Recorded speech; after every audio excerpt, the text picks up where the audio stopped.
नमस्कार, मैं हूँ बबीता। सुनाती हूँ एक छोटी सी कहानी एक चिड़िया की, जिसे एक घोंसला बनाना था।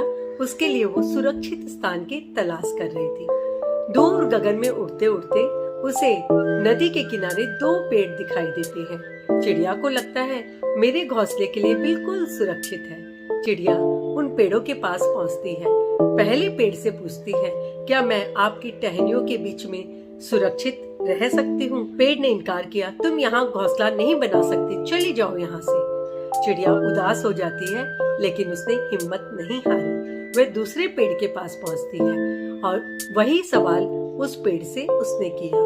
पेड़ ने कहा, बिल्कुल, तुम मेरी टहनियों के बीच में बिल्कुल सुरक्षित रह सकती हो, तुम अपना घोंसला यहाँ बना सकती हो। चिड़िया ने बड़े जतन से घोंसला बनाया।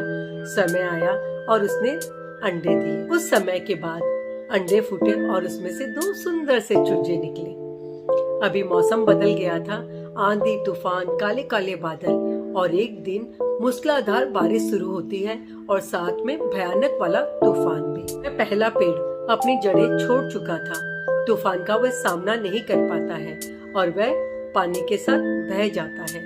तब चिड़िया ने कहा, देखा ना, तुमने मुझे आश्रय नहीं दिया, अब तुम स्वयं ही आश्रयहीन हो गए, अस्तित्वहीन हो गए। बहता हुआ पेड़ कुछ समय के लिए रुकता है और कहता है, मैंने तुम्हें आश्रय सिर्फ इसलिए ही नहीं दिया था क्योंकि मैं अपने साथ साथ तुम्हारा जीवन खतरे में नहीं डाल सकता था, क्योंकि मुझे पता था इस बार आने वाले आंधी तूफान को मैं सहन नहीं कर पाऊंगा, मेरा अस्तित्व ही समाप्त हो जाएगा।